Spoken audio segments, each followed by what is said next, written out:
Hey everyone, welcome to the garage. It's been a little while since I did my last video, and thought I would give everybody an update on how the car is coming. Some of the stuff I haven't been filming. It's not that I didn't want to. Some of it's just kind of figuring things out, and rather than just let the camera roll, I did some of this stuff, and so I will update you on where we're at. So let me flip the camera around and show you what we've done to the car so far. All right, starting from the front. So decided to go with a QA1 cross member, and so I took out the factory K member from the car, and I am in the process right now where I've mocked up, put the QA1 cross member in. It's designed for the 66 and up Plymouth B bodies. This one is a 64. So I wasn't sure how it was going to all come together with the Gen 3 Hemi and the motor mounts, but I thought, you know what, before I weld motor mounts onto the car, I wanted to give this a shot and see if this would work. And it does. So here we are. So this is a QA1 K member with the Holley Blackheart or Hooker Blackheart Gen 3 Hemi engine mounts, and then I've got those paired with the Lakewood insulators or isolators that you can see there. Behind that we've got a JW Ultra Bell. And then for any of you that follow my Facebook page or my Instagram, I've got the some pictures there where I fabbed up a transmission mount to bolt up a Turbo 350. So combination in the car is going to be the Gen 3 Hemi going through the Ultra Bell, and then to a Turbo 350 3-speed GM transmission. And a lot of people say, well, why not the Torque Flight? Well, for me, the Torque Flight was going to be a lot of money to build one that would handle what I'm trying to do with this car.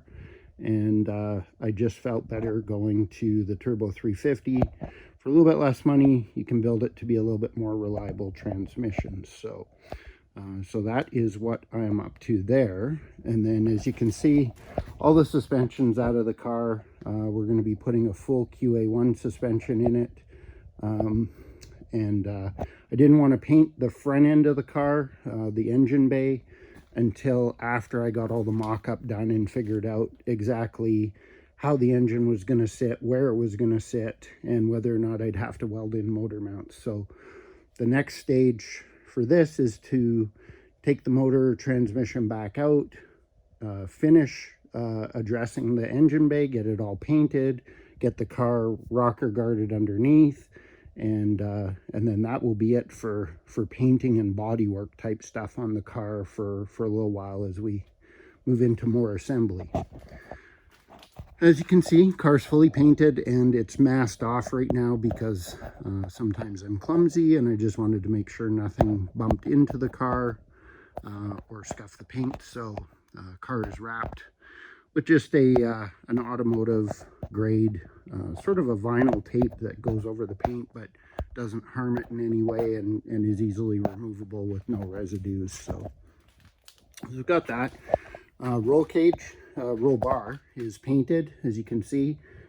Painted that with KBS motor coater in a Hemi race orange, and I really like the way it looks. It actually matches the orange of the body pretty good.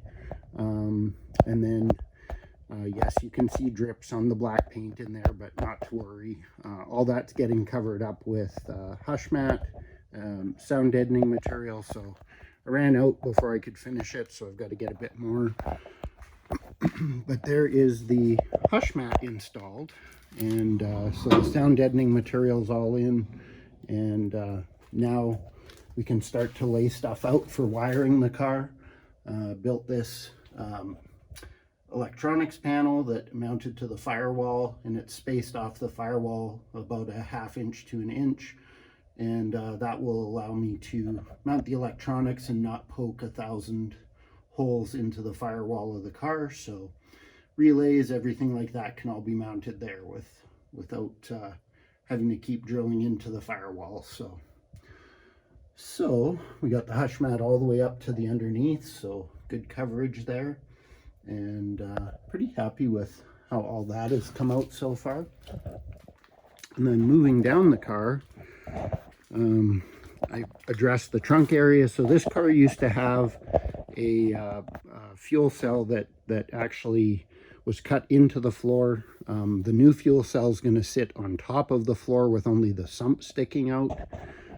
So quick and dirty job on this.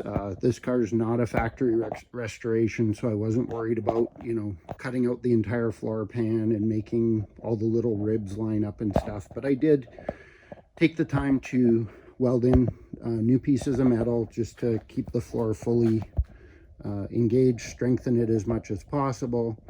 Then I coated the floor with seam sealer where it was needed, and then it's covered with KBS rust preventative paint, and then I laid down some KBS bed liner just to give it sort of a flat sort of look with a little bit of texture. You can see the Moroso battery box. That's pretty much where that's going to end up sitting.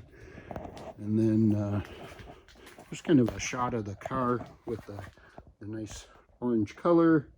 Really happy with, you know, how the paint has come out. I do have some clear coat runs that I've got to nib file out and then get those polished, but overall very satisfied with the do-it-yourself paint job. So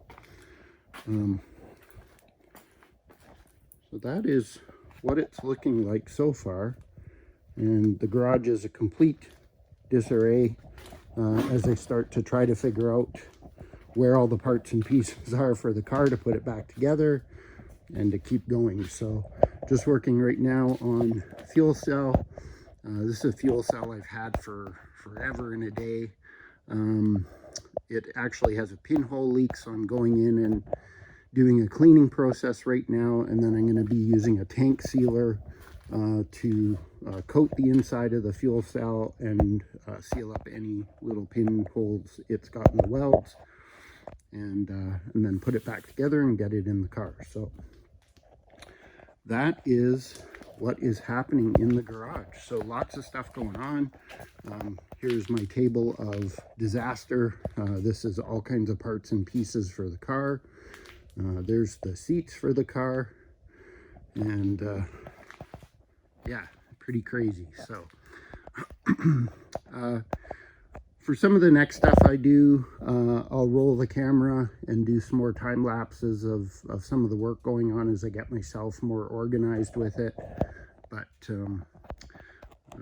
stay tuned for more, and hope you enjoy the build, and hope you enjoy the progress that we've made so far. Thanks for tuning in. Bye-bye.